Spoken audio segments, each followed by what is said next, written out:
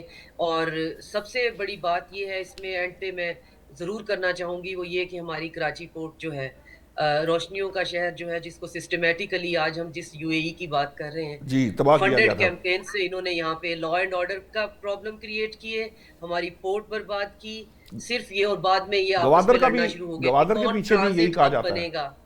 گوادر کے لیے بھی یہی کہا جاتا ہے۔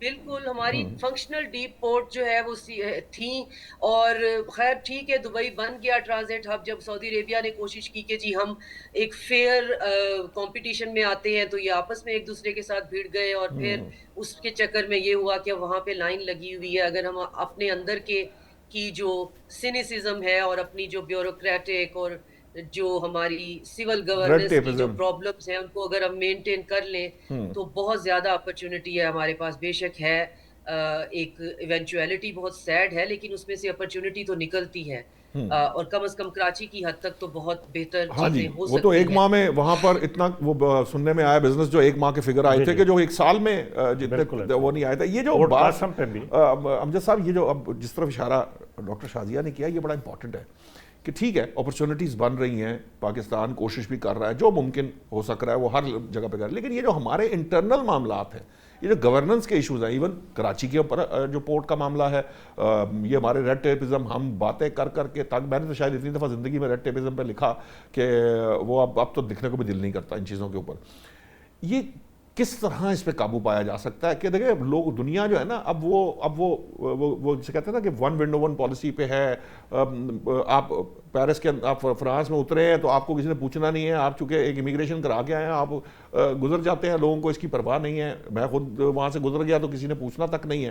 یہ جو ہمارے ہاں ہر بندے کو روک کے چیزوں کو کر کے، یہ پورٹس کے معاملات، شپنگ کے معاملات، کوئی اچھی تھوڑی سی ایکٹیویٹی شروع ہو جاتی ہے تو 100 طرح کے ایشوز باہر نکلنا شروع ہو جاتے ہیں۔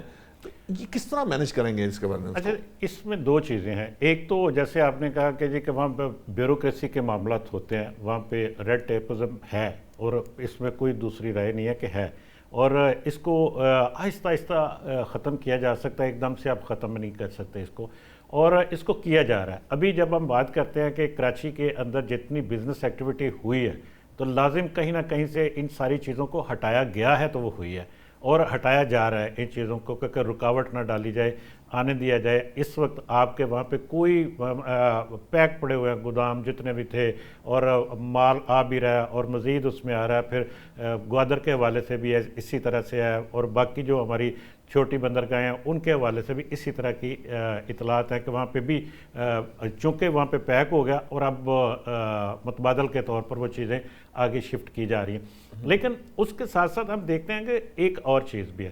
وہ چیز یہ ہے کہ ہمیں اگر اس طرح کی کوئی چیز ہونے لگتی ہے، اس کے اوپر ایک پولیٹیکل ایک کرٹیسزم، جس کو ہم کہہ سکتے ہیں ایک سیاسی مائلیج کے لیے چیزیں کچھ اٹھا لی جاتی ہیں، خام خواہ بنا لی جاتی ہیں، جی اتنا مال کیوں آ رہا ہے، اس کا ٹیکس کہاں جا رہا ہے، اس کا یہ مطلب وہ چیزیں ہونی چاہیے، پوچھنی چاہیے، لیکن اس طرح سے پوچھنی چاہیے کہ آپ کا یہ بزنس ہی نہ بند ہو جائے، آپ کی یہ رکاوٹ نہ جیسے ہمارے یہاں ٹیکس لگانے سے پہلے یہ سوچا ہی نہیں جاتا کہ یہ ٹیکس جو امپوز کیا جا رہا ہے اس کے بعد بزنس بچے گا کہ نہیں بچے گا۔ جس طرح پراپرٹی پہ دیکھتے ہیں، پی ٹی اے کے یہ موبائل کے اوپر جو آپ دیکھ رہے ہیں کہ یہ جو انسین قسم کے آپ نے پی ٹی اے ٹیکسز لگائے جس کی کوئی سینس نہیں ہے۔ لوگوں نے جو ہے وہ موبائل، وہ آئی فون رکھا ہوا ہے تو وہ ساتھ انہوں نے ایک چھوٹا فون رکھ لیا اور انہوں نے پی ٹی اے کرا ہی نہیں رہے۔